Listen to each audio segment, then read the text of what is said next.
नमस्कार दोस्तों। Constitution series का एक और वीडियो लेकर हम आपके सामने हाजिर हैं।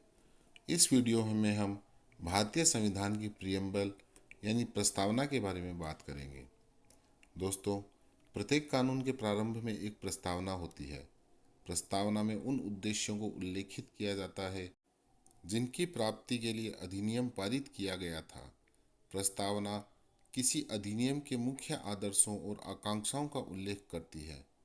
प्रस्तावना संविधान निर्माताओं के विचारों को जानने की कुंजी है कि संविधान की रचना के समय निर्माताओं का क्या उद्देश्य था और किन उच्चादर्शों की प्रतिस्थापना भारत के संविधान में वो लोग करना चाहते थे।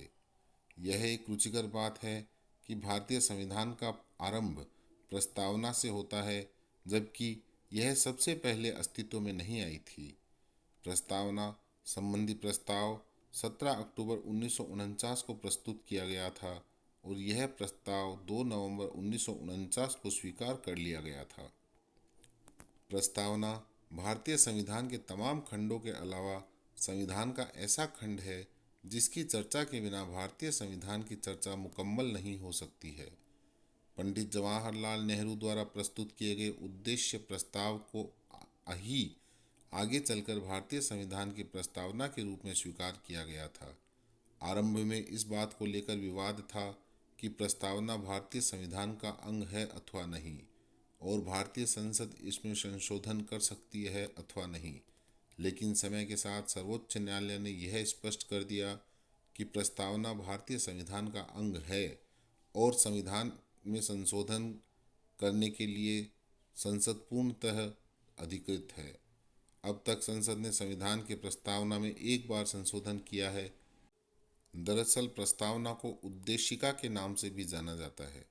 इसका आशय है कि प्रस्तावना में उन उद्देश्यों का उल्लेख किया गया है जो हम संविधान के क्रियान्वयन के माध्यम से प्राप्त करना चाहते हैं। इसमें उल्लेखित है कि भारत एक संपूर्ण प्रभुत्व संपन्न समाजवादी पंथ निरपेक्ष लोकतंत्रात्मक गणराज्य होगा।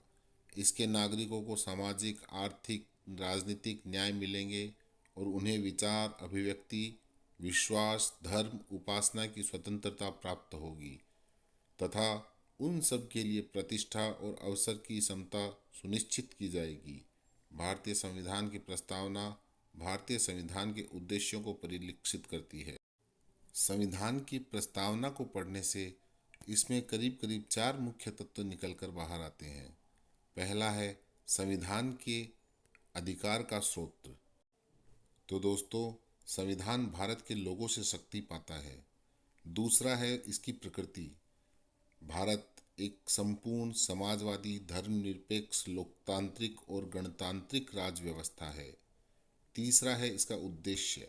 न्याय, स्वतंत्रता, समता, बंधुत्व इसके उद्देश्य है।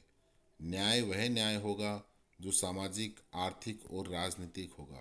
स्वतंत्रता पद और अवसर की स्वतंत्रता होगी। बंधुत्व व्यक्ति की गरिमा और राष्ट्र की एकता के लिए होगा। चौथा है इसकी तिथि। यह 26 नवंबर 1949 से अस्तित्व में आई। प्रस्तावना से यह स्पष्ट होता है कि संविधान निर्माता भारत में सदियों से व्याप्त जाति व्यवस्था से पूर्ण रूपेण से परिचित थे और वे एक ऐसे राष्ट्र की नींव रख रहे थे जो अपने लोगों की समानता के लिए जाना जाएगा। उम्मीद है आपको वीडियो पसंद आया होगा, तो लाइक और सब्सक्राइब ज़रूर कीजिएगा। धन्यवाद।